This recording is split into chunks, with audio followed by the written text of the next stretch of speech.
تازه او بد خبر لاسد ملنګا په نړیوال شلوریز کرکټ کې ریکارډ جوړ کړ د محمد نبی او راشد خان په شمول د ډیرو لوبغاړو ریکارډونه مات کړل ګران لیدونکو السلام علیکم وخت مو په خیر ستړي مشه د سریلانکا کرکټ ملي لوبډل مشر په نړیوال شلوریزو لوبو کې خپل وکټې تر بل هر توپچونکي ډېرې کړلې لاسد ملنګا وکولی شوله چې په نړیوالو شلوریزو لوبو کې 9 وکټې ترلاسه کړي او تر شاهد افریدي چې د ډیرو وکټو ریکارډ یې درلودی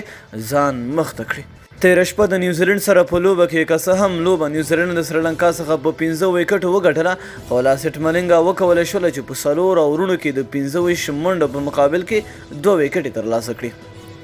شاهد افریدي چې د 2006 کال څخه تر 2013 کال پورې په 9 لوبو 98 وکټې ترلاسه کړې وې ملنګا وکولی شوله چې په 4 لوبو کې یاد ریکارډ مات کړي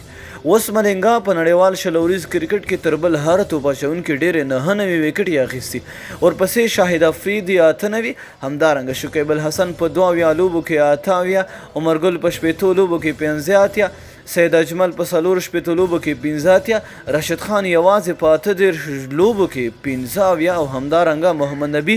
په 18 نړیوال شلوریزو لوبو کې 9 وکټې ترلاسه کړې دي راشد خان تر بل هر لوبغاړی په لږو لوبو کې ډېرې وکټې اخیستي چې له دې دا معلومیږي چې راشد به د یو ورځنیو لوبو په څیر د چټکو 100 وکټو او همدارنګه په شلوریز کرکټ کې د ډېرو وکټو اخیستلو قوي ریکارډ ټینګ کړي نو ډېره مینه او مننه دوستانو چې ویډیو مو راسره تر پایه ولیدله د لا نورو ښکلو معلوماتو لپاره زموږ چینل در سره حتما سبسکرایب کړئ تر بلې ویډیو د الله په امان